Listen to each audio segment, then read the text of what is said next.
una de las peores crisis económicas que ha visto el mundo. Y en un país, el presidente y la corte se agarraron del chongo.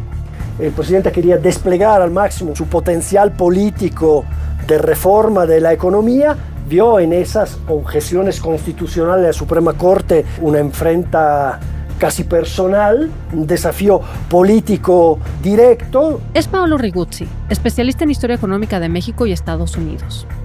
Y todo esto luego desembocó en un proyecto de modificar la composición de la Suprema Corte. ¿Ya saben de qué presidente está hablando? Ladies and gentlemen, the President of the United States.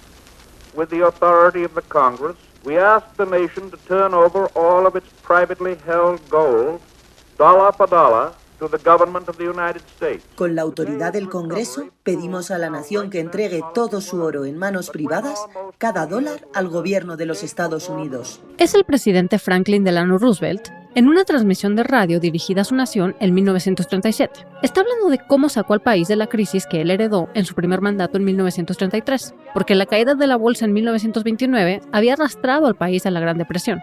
Las empresas cerraron, los bancos quebraron y millones de personas se quedaron sin chamba. Roosevelt, en este comunicado, decidió hablar de cómo logró sacar sus programas a pesar de tener una corte dividida. The change of one vote would have thrown all the affairs of this great nation back into hopeless chaos. El cambio de un solo voto en la Suprema Corte habría arrojado todos los asuntos de esta gran nación de nuevo a un caos irremediable. Roosevelt reformó la corte para que eso no volviera a pasar.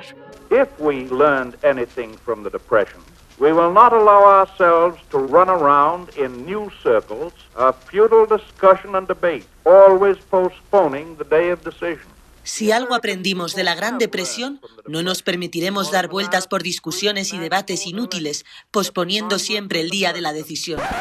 ¿Por qué un presidente de Estados Unidos, de un país que tanto se enorgullece de su constitución, podía abiertamente decir esas cosas? La idea de la que la Constitución es suprema y que hay un órgano contramayoritario, porque no viene de las elecciones, que es la Suprema Corte. Eso es una idea bastante reciente. Es José Ramón Cosío, investigador asociado al Colegio de México y ministro en retiro de la Suprema Corte de México. Él nos platicó de cómo fue que los ministros se consolidaron como esta especie de custodios de la Constitución.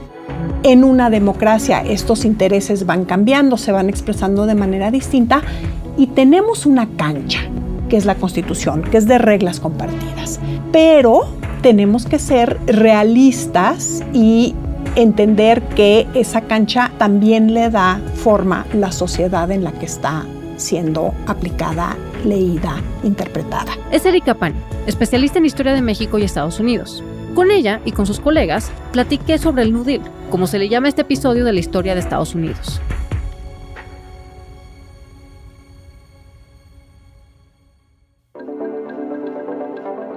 ¿Qué fue el New Deal?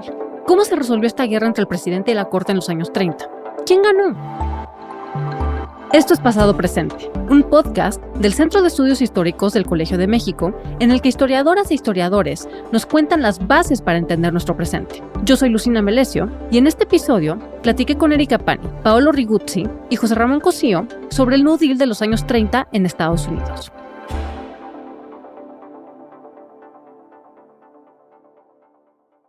Yo soy Erika Pani. Yo soy Paolo Riguzzi. Yo soy José Ramón Cosío. Ok, entonces, bueno, empezamos un poquito con el contexto económico. ¿Qué tan grave era la crisis económica del 29? ¿Y qué fue lo que hizo Roosevelt para tratar de mitigarla? A diferencia de lo que estaba haciendo Hoover, por ejemplo, ¿no? La crisis tuvo varias manifestaciones, pero esencialmente se dio a través de la caída de todas las actividades económicas, el Producto Interno Bruto, la producción industrial que cayó a la mitad, la producción agrícola, la quiebra de una tercera parte del sistema bancario, una altísima tasa de desempleo, alrededor del 30% de la fuerza de trabajo desempleada, y se caracterizó por algo que no es tan común, es decir, lo que se conoce como la deflación, el contrario de la inflación. La inflación es el aumento de los precios, pero la crisis de 1929 se caracterizó por su opuesto, la caída durante años de los precios. ¿Y qué pasa cuando los precios caen de forma prolongada? Que eso desalienta de manera extraordinaria la inversión, pero también el consumo, y crea una situación de gran incertidumbre. para las personas. Entonces la crisis, luego pasando de esos indicadores abstractos, significó el empeoramiento de las condiciones de vida de millones de personas, la difusión de grandes áreas de pobreza extrema, pobreza alimentaria, gente que perdió por deudas su vivienda, su granja. Hubo decenas de miles de personas que fueron vagando por Estados Unidos buscando un lugar donde vivir, desplazándose. Franklin Delano Roosevelt, un político de Nueva York, tomó la presidencia en enero de 1933 y empezó a plantear una serie muy amplia de medidas para contrarrestar la crisis y aliviar esas condiciones de padecimiento social y económico. Esas medidas muy amplias luego pasaron bajo el nombre de New Deal, en inglés Nuevo Trato, que es la figura de cuando se cambia baraja en el juego de cartas, ¿no? Entonces el New Deal es repartir nuevas cartas. Inicialmente la Suprema Corte aceptó varias de estas reformas, pero a partir de mediados de 1935, mayo, junio, por ahí, en el verano de 1935 se calentaron las cosas. Algunos actores interpusieron contra el funcionamiento de ciertas medidas, en particular medidas conocidas como la del Plan de Recuperación Industrial y luego el Plan de Ajuste Agrícola. Hubo controversias. La Suprema Corte entonces objetó la legalidad de varias partes de esas disposiciones. En particular inició con las disposiciones de la administración industrial que tenían que ver con la fijación de los precios, de los salarios, la contratación colectiva y luego también con la actividad agrícola para terminar con el patrón de asentamiento. Y eso enfureció al presidente. El presidente quería desplegar al máximo su potencial político de reforma de la economía, vio en esas objeciones constitucionales de la Suprema Corte una enfrenta casi personal, un desafío político directo, empezó a dirigir varias acusaciones contra los jueces o la mayoría de jueces de la Suprema Corte, incluso diciendo que eran monárquicos económicos, realistas económicos, y todo esto luego desembocó en un proyecto sobre el cual hablarán evidentemente con mucho mayor detalle mis colegas, de modificar la composición de la Suprema Corte, lo que se llama como el intento de atestar la Corte, pasar de 9 a 15 miembros, todo nombrado o propuesto por Roosevelt, para modificar directamente, de una manera muy, podemos decir, violenta, los equilibrios de la Corte y por lo tanto la orientación general de la Corte con respecto a estas medidas. Ok, ahora ya tenemos un panorama de toda la bronca que ocurrió, ¿no? Digo, a mí algo que me interesa mucho saber es por qué era un big deal el New Deal. ¿Por qué era tan relevante o por qué era tan serio que un presidente agarrara y dijera, ok, vamos a hacer todas estas reformas, ¿no? Porque entiendo que Hoover no había estado haciendo mucho, ¿no? Había una política de un gobierno que era poco intervencionista en la economía, ¿no? Sí, aunque por lo general, Hoover, que era el presidente republicano saliente, pagó el pato de la crisis, ¿no? Por así decirlo, en términos coloquiales, aunque luego se reconoce que en realidad intentó algunas medidas importantes, creó un banco de desarrollo público para financiar el rescate de varios sectores económicos. En fin, no es que tuviera una actitud totalmente pasiva, pero evidentemente Roosevelt y los demócratas protagonizaron introdujeron un paquete de innovación legislativa mucho más amplio, mucho más profundo. Roosevelt sintió que el gran éxito electoral que había tenido, con el 57%, ¿no? Creo, del voto popular, que en Estados Unidos es un porcentaje muy amplio, daba un mandato y le daba la facultad de incidir de manera profunda para modificar ciertos sectores. Al final, me parece, otra vez sujeto a lo que observan mis colegas, pero hay dos grandes cuestiones, dos grandes escollos que se interpusieron, que era el hecho que Roosevelt centralizara esas decisiones que el Congreso le diera la autoridad de legislar en ciertas áreas, en ciertos ámbitos, y que también ciertas decisiones pasaran del ámbito de los estados al ámbito del gobierno federal. La Suprema Corte objetó, me parece, esos dos canales de delegación del poder, diciendo que infringían la legislación. Sí, y en ese sentido, nada más para dimensionar el tamaño de la crisis, porque ahorita pues ya vemos que tuvimos la crisis de la pandemia, que en el mundo pues desató un problema gigantesco, ¿no? Y como que ya estamos un poco acostumbrados a ver que los gobiernos tomen medidas un poco drásticas para resolver eso, pero en ese entonces me imagino que no era así. Sí, a ver, yo creo que además Estados Unidos viene de un recorrido peculiar, ¿no? De una gran efervescencia, yo diría a finales del 19, la primera década del 20, en la que tienes estos llamados progresistas que consideran que hay que intervenir en el espacio público, hay que organizar a la gente, hay que informar a la gente, y que esta situación de gran desigualdad económica que surge del espectacular desarrollo que se da después de la guerra civil, pero que es un desarrollo muy desigual. Hay que organizar a los trabajadores, la gente tiene que estar informada de qué es lo que pasa en las fábricas para que haya reglas, ¿no?, de trabajo infantil, de qué se mete a las salchichas, etcétera, etcétera. Y muchos de estos impulsos reformistas van a ser frenados por decisiones judiciales, por la intervención de los poderes locales en huelga, este tipo de cosas, ¿no? Entonces, con la Primera Guerra Mundial hay una enorme decepción de este activismo.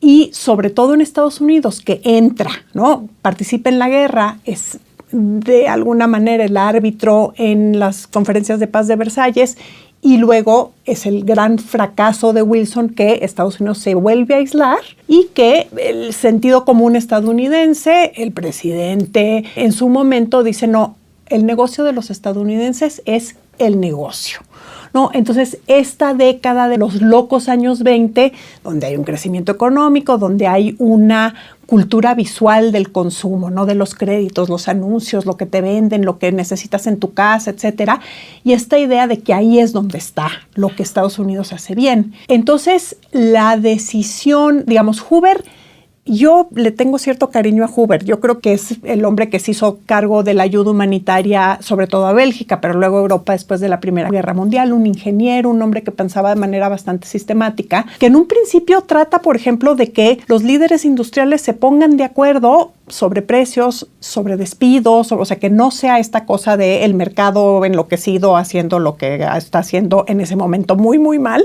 Y sin embargo, Hoover tiene esta cierta inmovilidad en lo que él piensa que el presidente puede hacer. Y aquí llega Roosevelt diciendo, no, el sufrimiento de los americanos no puede justificarse. No los podemos estar sacrificando a unas teorías económicas que dicen que eventualmente la crisis va a tocar fondo y vamos a subir, porque aquí vamos directo al abismo y en ningún lugar dice que nos vamos a detener. Entonces, creo que también hay este cambio anímico profundo de, no, este gobierno sí va a hacer cosas para los ciudadanos. Y por eso está no solo la votación muy amplia, la primera, sino que en 34, una ratificación popular muy impresionante. Entonces, está bien al mismo tiempo que la Corte diciendo, pero no, eso no lo puedes hacer. El presidente eso no lo puede hacer. Claro. Entonces, que de hecho entiendo que así es como se consolida un poco la identidad del Partido Demócrata, ¿no? O sea, como un partido que apoya mucho como a las, no sé si son clases populares, lo que se llame así, a las clases trabajadoras, digamos, con programas de seguridad social y demás. Y los republicanos se vuelven un poquito como más extremistas, ¿no? Como más de apoyar de arriba hacia abajo y los demócratas más como de abajo hacia arriba, ¿no? Un partido republicano que había sido el partido de los hombres libres, el trabajo libre y el suelo libre.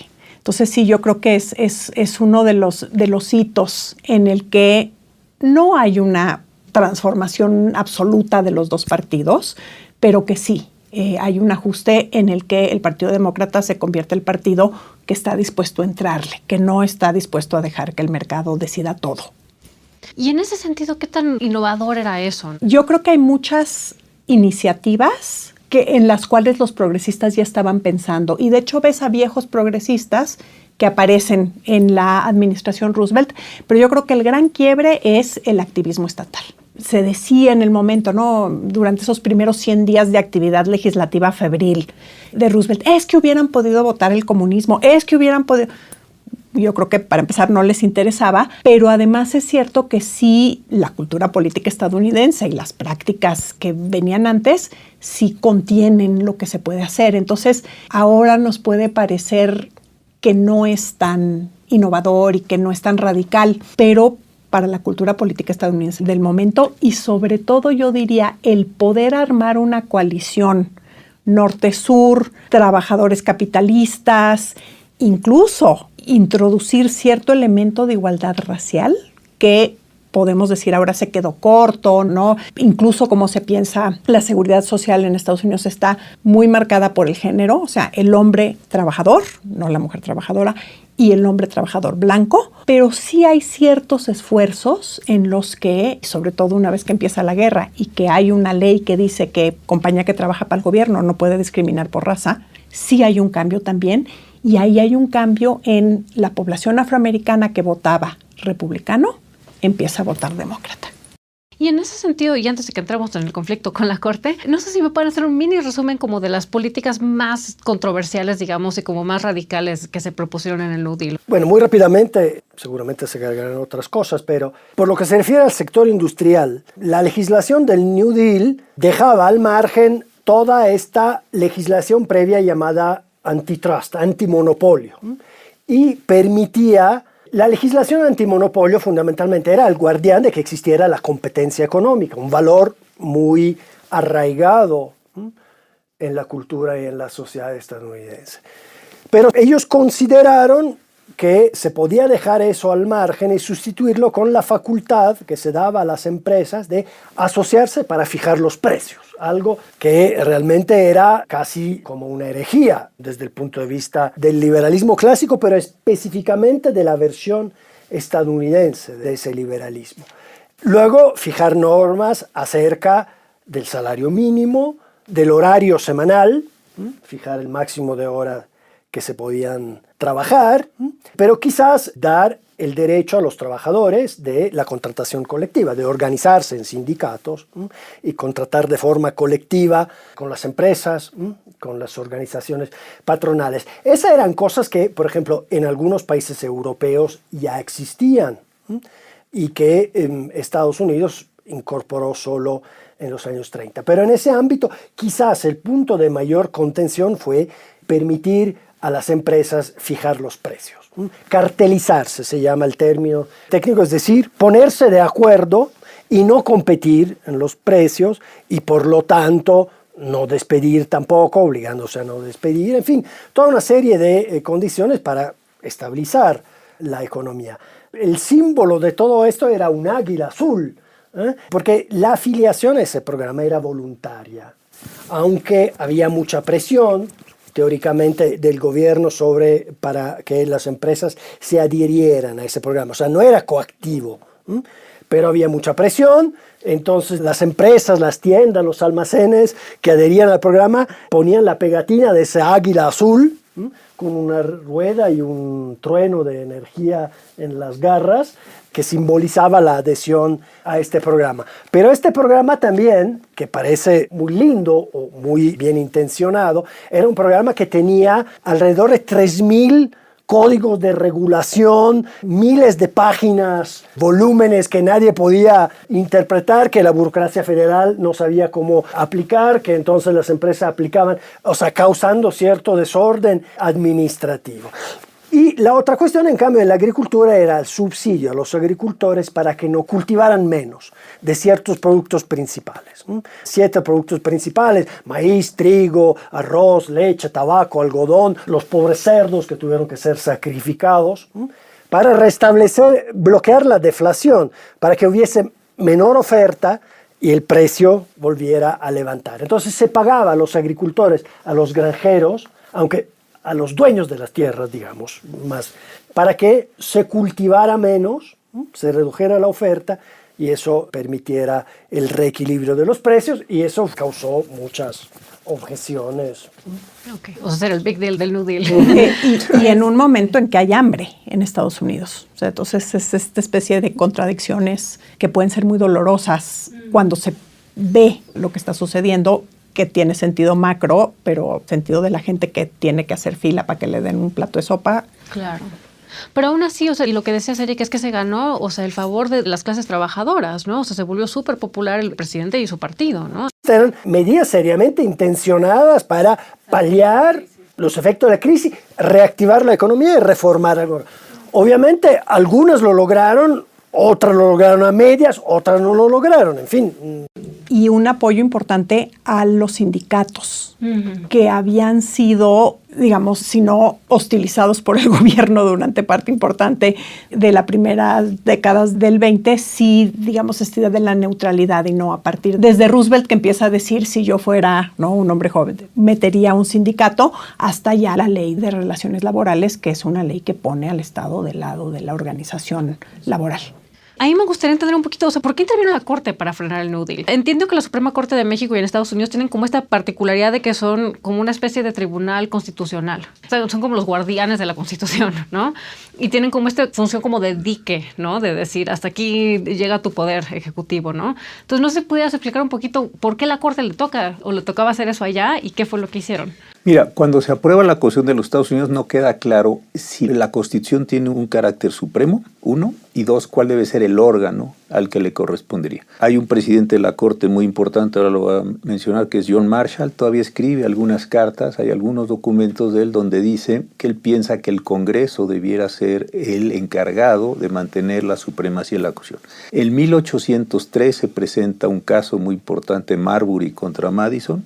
Es un caso técnicamente bastante simple porque es que no se le entregó un nombramiento por escrito al señor Marbury por parte del secretario de Estado Madison y demanda a la Corte. Lo que la Corte pudo haber hecho es decir, tenga usted el nombramiento o no, pero a Marshall se le ocurre una idea muy inteligente que ha transformado la historia del constitucionalismo en el mundo desde entonces, y es decir, lo que quiere hacer, lo que le está autorizando a hacer a la Corte, la legislación emitida por el Congreso de los Estados Unidos no está autorizado por la Constitución. Luego, entonces, no le voy a entregar el nombramiento a Marbury porque yo no tengo esa facultad y declaro no inconstitucional porque no tuvo esa fuerza de declaración. A lo largo del siglo XIX prácticamente no hay una judicial review. La revisión judicial no encuentra uno muchos casos, a pesar de que hay momentos muy importantes, una guerra civil, todo lo que se ha dicho aquí.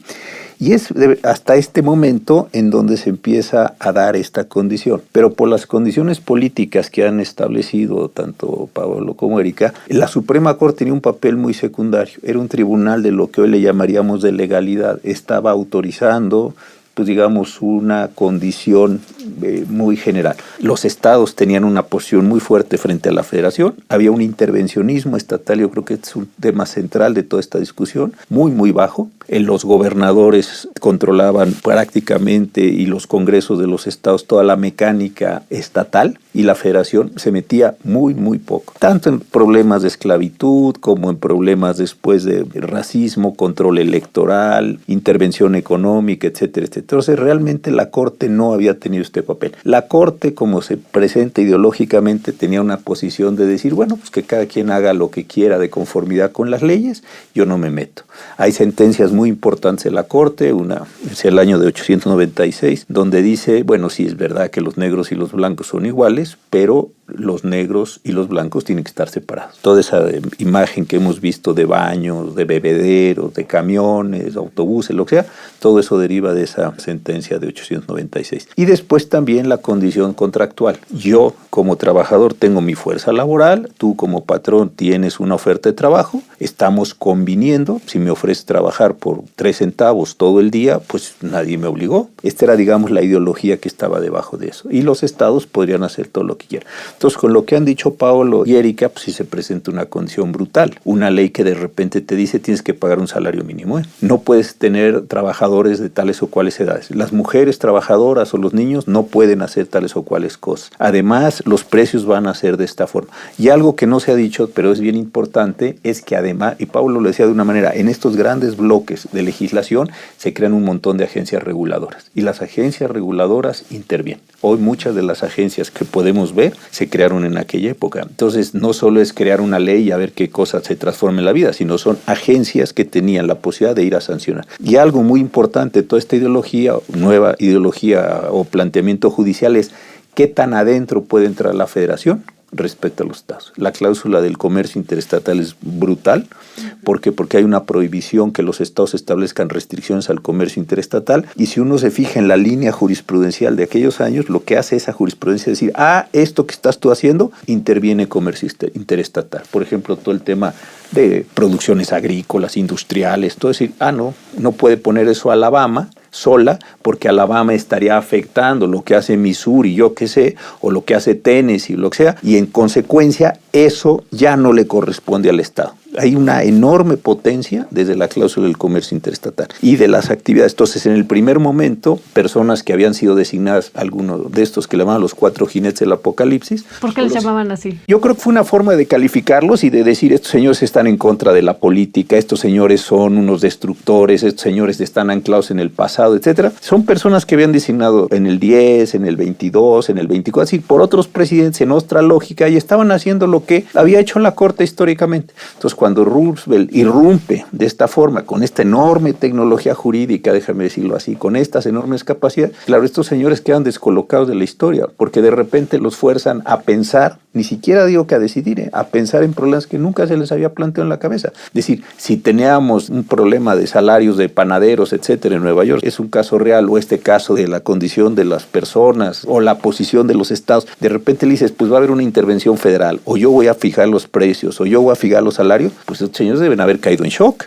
Entonces, la forma de caracterizarlos ante la oposición de Roosevelt es decir, son los jinetes del apocalipsis, van a destruir todo esto. Uno cambia, un señor de apellido Roberts, otros 4 se quedan realmente fuera de la historia, como que hubo un cambio de ciclo histórico, un cambio de ciclo ideológico, no saben ni qué hacer, y después ya se da un proceso de sustitución, ahora luego si quieres lo vemos, pero estos señores acaban por ajustar. Entonces, yo creo que era una forma de decir, si dejamos esto, pues como los jinetes del apocalipsis van a venir, van a destruir todo lo que estamos haciendo. Se quedaron, yo creo que mi impresión es que se quedaron fuera de un ciclo histórico por la forma en que cambió todo el intervencionismo. Además, aquí han dicho cosas bien importantes. ¿Cuál es la posición de Estados Unidos después de la Primera Guerra Mundial? ¿Qué estaba pasando en Europa con el fascismo y el nazismo? Es decir, ¿qué estaba pasando con la Unión Soviética? Es decir, había una gran cantidad de problemas. Estados Unidos, esta decisión de era potencia industrial después de haber ido con Wilson al Tratado de Versalles.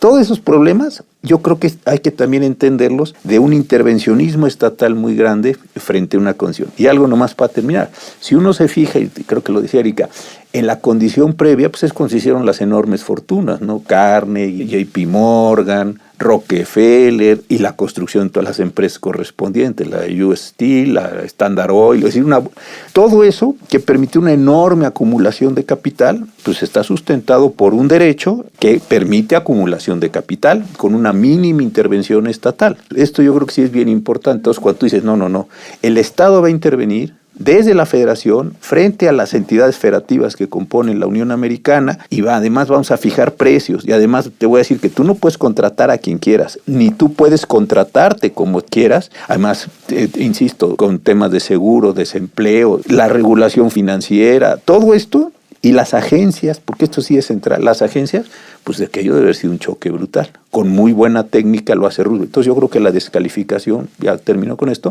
es si dejamos que la Corte siga en manos de estos sujetos, pues el país se va a ir al abismo, como decía Erika. Ahí yo creo que está esta discusión súper interesante. Entonces, o sea, nada más para entender, o sea, llega un presidente, dice que vamos a cambiar todo porque estamos en una crisis del cocol, ¿no?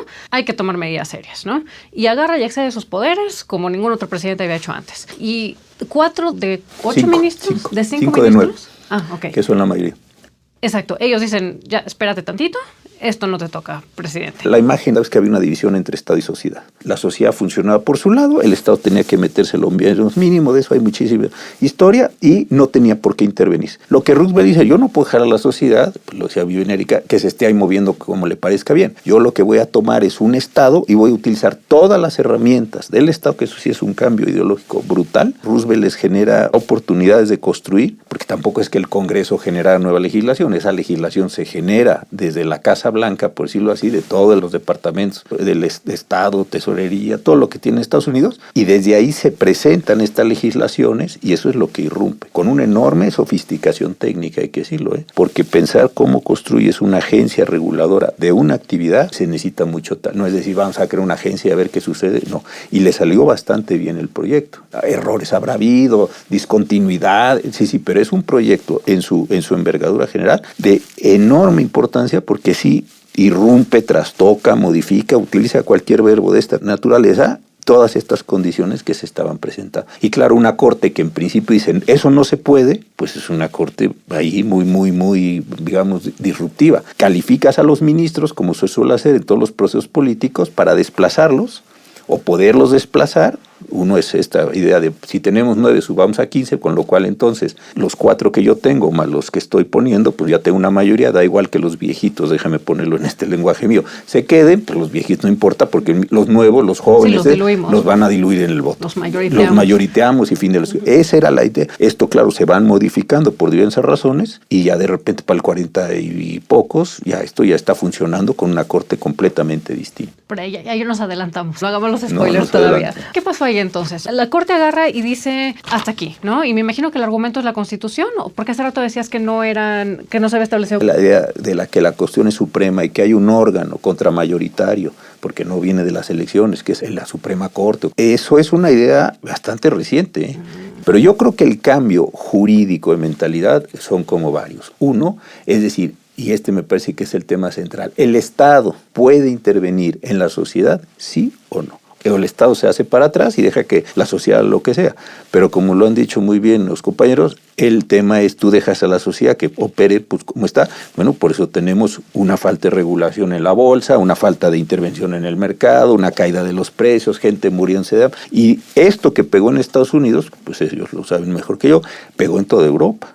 O sea, ya para los años 30 que era un desastre mundial de caída de todo el mundo. Y ahí entonces vamos a generar un intervencionismo con normas jurídicas, leyes, reglamentos, agencias y bajo una nueva ideología. El Estado se tiene que hacer cargo de su sociedad, uno. Dos, la federación. El concepto de federación en los Estados Unidos se tiene que hacer cargo de los Estados Unidos. No puedes dejar ahí que Alabama o Georgia o Massachusetts lo que hagan. No. Aquí vamos a disciplinar a los estados, vamos a disciplinar a la empresa y ahí es donde viene el encontronazo. Y la Corte entonces retoma toda esta idea de decir, primero en el sentido de los 4 jinetes, pues no se puede hacer eso. ¿Por qué no se puede hacer? Porque nunca lo hemos hecho. Más bien hicimos lo contrario. Y cuando viene el cambio de ciclo generacional, yo pienso ideológico en la Corte, pues los jueces dicen, claro que eso se puede hacer. Y si nos fijamos de ahí hasta, yo creo que la presidencia de Reagan, la Corte tiene unas decisiones buenísimas, ¿no? De aborto, de votación, de empleo, de libertad sexual, un montón de cosas, pero vienen de esa dinámica, ¿eh? Aunque yo diría que por un lado es cierto que como que el sistema se traba, pero también que dentro del propio sistema está la solución. Claro. Por un lado porque para que haya controversia tiene que haber quejosos. Entonces, esta, digamos, actividad febril legislativa, administrativa, etcétera, produce gente que cree que sus derechos están viendo afectados, que sufre, que... Entonces, el caso llega eventualmente a la Suprema Corte.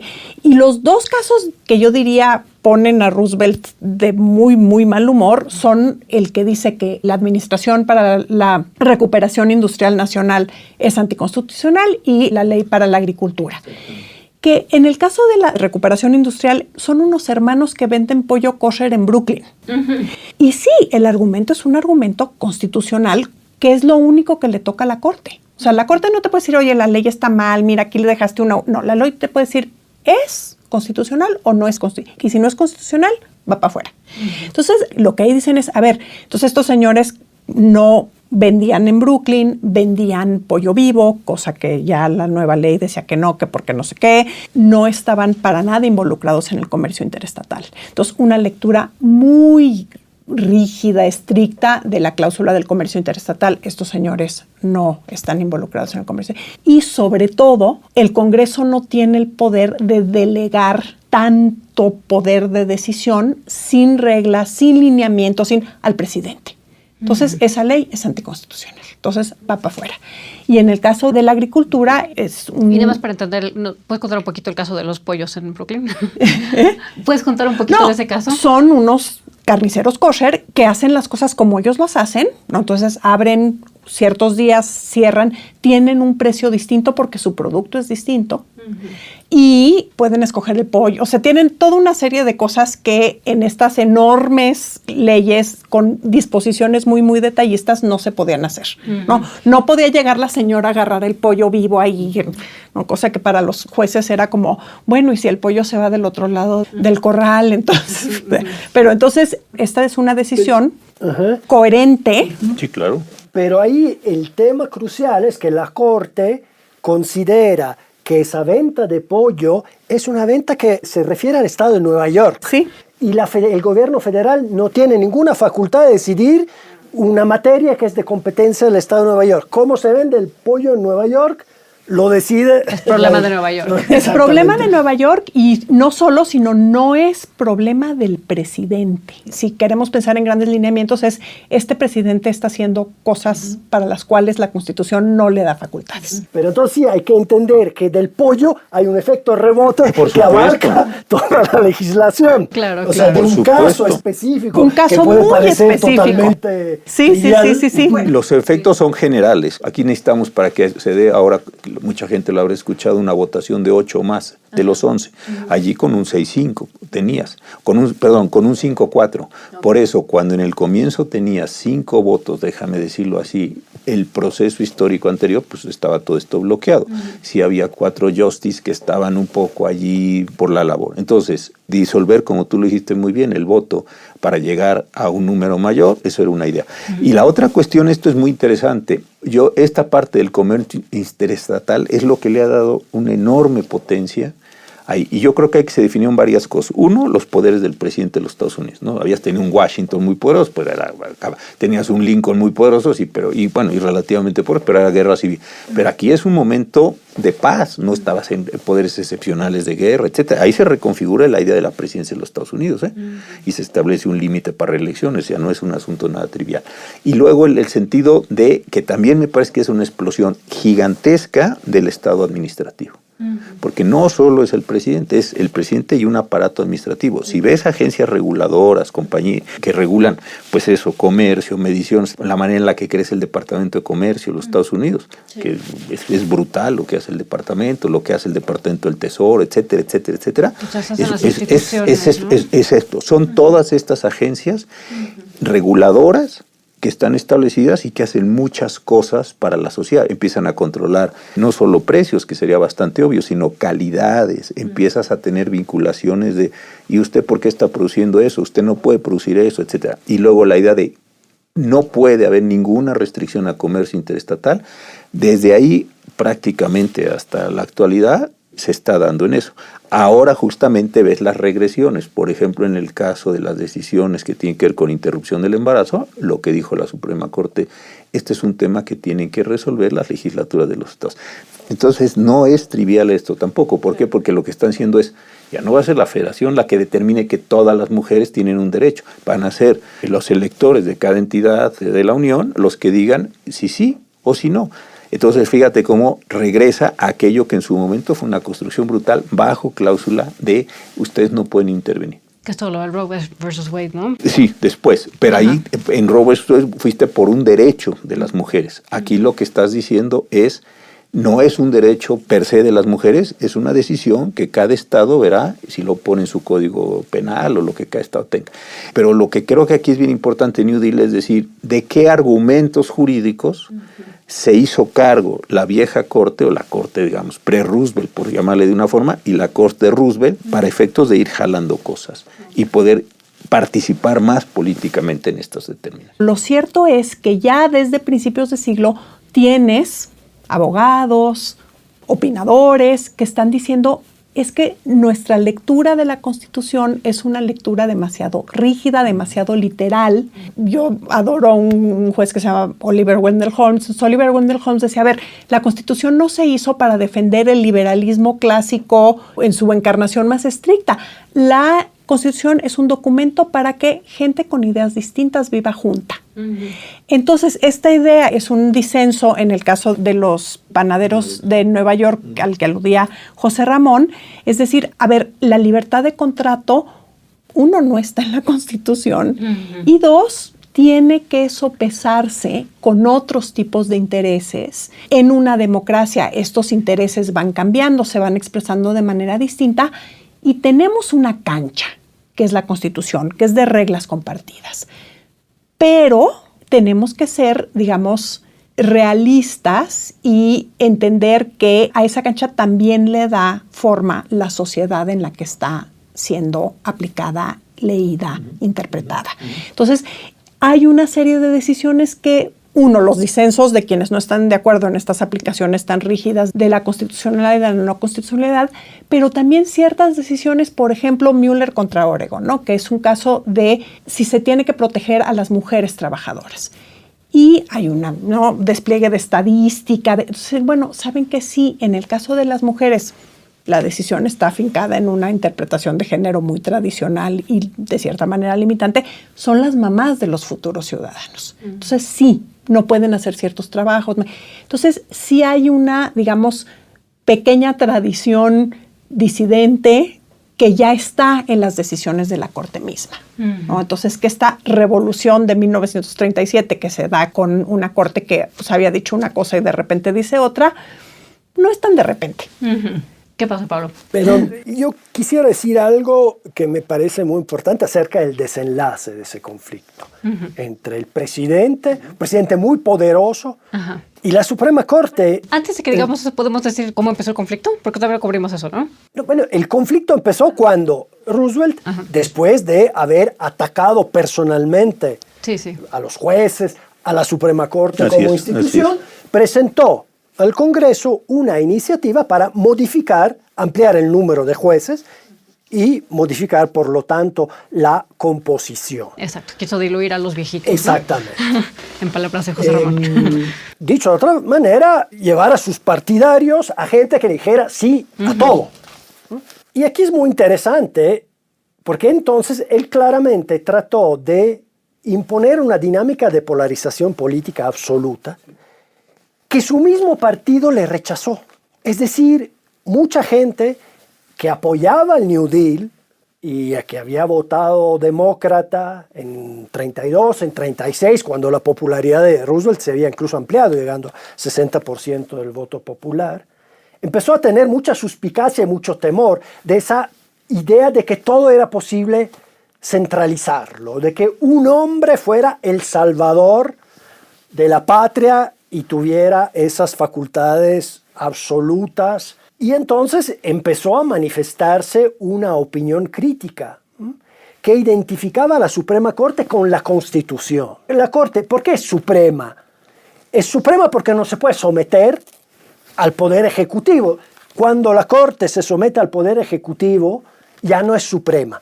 Y ya perdimos la división de poderes, el principio básico, uno de los principios básicos de la división de poderes. Entonces es muy interesante porque en el Congreso hubo una manifestación de rechazo que obligó esencialmente a Roosevelt a abandonar el plan. O sea, el plan ya se volvió, o sea, fue una demostración de que sí había limitaciones al poder. Eso fue fundamental, porque en los años 30 fueron años muy malos para la democracia. El auge, el prestigio del modelo fascista, el modelo totalitario de la Unión Soviética, el militarismo japonés, que parecían soluciones mucho más eficaces a los problemas económicos sociales, porque la democracia era demasiados procedimientos, demasiada complejidad, demasiada discusión. No, fantástico, que llegue un hombre, porque además hombre, ¿no? O sea, que llegue el salvador masculino, que conoce el interés de todo, que con su abnegación rescata a la sociedad. Me parece lo fantástico, lo más rico de esa experiencia estadounidense, que pudo evitar, digamos, pudo llevar a cabo un programa de reformas, aunque porque muchas de esas reformas del New Deal que la Suprema Corte había bloqueado finalmente resurgieron bajo otra forma, un poco más cuidada en términos de técnica jurídica, legislativa, como la legislación social, la ley Wagner, la protección social, en fin, son cosas que al final se impusieron sin necesidad de esa centralización absoluta del poder. Es decir, salvando esa idea de que era posible reforma económica y social importante con el mantenimiento de un orden democrático y de la división de poder. Quizás a mí, en lo personal, me parece el aspecto más interesante y más rico de ese proceso y de ese conflicto. Y yo creo que salieron con varias cosas y como conclusión. Saliste con una forma el presidencialismo, saliste con un nuevo sistema federal, saliste con una nueva Suprema Corte de Justicia. Todavía después de estos casos, la vas a ver muy bien en los años 50 con la decisión de Brown, que llegó otro Chief Justice muy importante, Warren, que había sido gobernador de California, un hombre con muchísimo talento político. Y ahí entonces sí me parece que ese modelo que tenemos muy idealizado en Estados Unidos se produce después de esto. Una administración fuertísima, bastante técnica, bien preparada, con una división, etcétera, y una sociedad que está produciendo esto. Aumenta enormemente el litigio, la Corte se empieza a llenar de casos, tiene que tener una restricción de qué casos llegan, un poco antes eso sucedió, pero hay una configuración completa y hay una nueva forma de entendimiento de la acción. Erika citó a un personaje muy importante, a Holmes, había algunos libros en los años 20, 30, pero ahí hay un resurgimiento del derecho constitucional y de la Constitución y de todo lo que está jugando. Yo creo que esta idea que tenemos como muy clásica de los Estados Unidos, todo se produjo en estas tensiones y en estos jaloneos, déjame decirlo, con muy poca capacidad técnica o con muy poco lenguaje técnico, pero en estos jaloneos se produjeron cosas que todavía permanecieron mucho tiempo. Tengo la impresión que mucho de eso, al menos en la Suprema Corte, es la forma en que Reagan después, a través de otro Chief Justice importante que hubo, William Rehnquist, trató de modificar en buena medida, y hay muy buenos ejemplos que se podían citar, eso que se construyó en esos años de esta forma de configuración. Ahí empiezas a explotar derechos humanos, igual que en todo el mundo después de la Segunda Guerra Mundial. Eso no es privativo de los Estados Unidos. Todo el mundo, los alemanes, los italianos, en fin, empiezan a construir una nueva doctrina de derechos humanos, cortes constitucionales, supremacía constitucional, acompañando a la democracia. Pero una configuración importante de esto tiene que ver en estos jaleos como un efecto adicional a lo que te está diciendo, ¿no? Y una duda que me queda, entonces, al final gana el presidente. Sí, pero deberíamos fijarnos en el puntaje, quizás. Sería una cuestión. El marcador es relevante. Así es, en ese caso el marcador es relevante. Él quería ganar 4-0, a lo mejor terminó ganando 4-3. En fin. En el New Deal gana el New Deal, pero es un New Deal un poco distinto al que se piensa en el origen. Y una cosa que quizás en ese momento no se ve, pero Roosevelt nombra 8 jueces. Y sin embargo, esos 8 no necesariamente siempre votan como dice Roosevelt. Y tienes al gran defensor de lo que llaman como el self-restraint, el restraint judicial, o sea, la autolimitación de los jueces, que es Félix Frankfurter, que es una gente que fue en su momento muy cercana a Roosevelt y que fue muy enfático en decir la Corte no debe meterse tanto, no debe delimitar tanto las leyes democráticas. Entonces, porque la tarea del juez de la Suprema Corte, independientemente de sus opiniones, no es ser amigo o afiliado del presidente en turno. O del de antes. Sí, bueno, de cualquier figura política. Y yo creo que otro ganador, de verdad, a ver qué opina, que fue como esta renovación de la institucionalidad, que sigue siendo un modelo. Porque fíjate, tuviste muchas más cosas. Otra vez, un presidente, y luego lo viste con Eisenhower, y con un presidente que podía mover más hilos, que pienso yo. Una serie de agencias administrativas que luego la gente no le da ese golpe, pero a través de eso pasan muchas cosas. Una Suprema Corte más empoderada, una federación como mucho más empoderada, ¿no? Yo creo que ahí tienes efectos de una institucionalidad, una barra de abogados que empieza a participar más, para bien y para mal, en la designación de los jueces. una renovación del pensamiento constitucional y administrativo. Entonces yo creo que de ahí salieron un montón de efectos, la Reserva Federal, es decir, un montón de cosas salieron de ese proceso. Unas serán buenas, otras serán malas, una gran cantidad de cosas, pero de ahí sí hay un cambio institucional que modernizó esto, o bueno, no sé si lo modernizó en el sentido así valorativo, pero al menos sí le dio un nuevo impulso a un montón de cosas. Y luego viene todo esto. Sobre esa estructura se monta una integración racial, sobre esa estructura empieza una discusión sobre derechos políticos. O sea, yo creo que ahí hay como un jalón histórico increíblemente fuerte, pienso yo. Esto fue Pasado Presente, Historia en Podcast. Muchas gracias por escucharnos. Yo soy Lucina Melesio. Este podcast fue producido por Quisaya Estudios para el Centro de Estudios Históricos del Colegio de México. En la producción estuvieron Carla Benítez, Laura Silverio e Irene Rosales. El guión es de Paula Vilella y mío. El diseño sonoro y la mezcla son de Carlos Jorge García y Tiger Lab. La grabación fue realizada en los estudios de la Coordinación de Educación Digital del Colegio de México. Queremos agradecer a Erika Pani, Paolo Riguzzi y a José Ramón Cosío por su participación. También un agradecimiento especial a Bolívar Moctezuma López Cortés por su asesoría para este episodio. Hasta la próxima.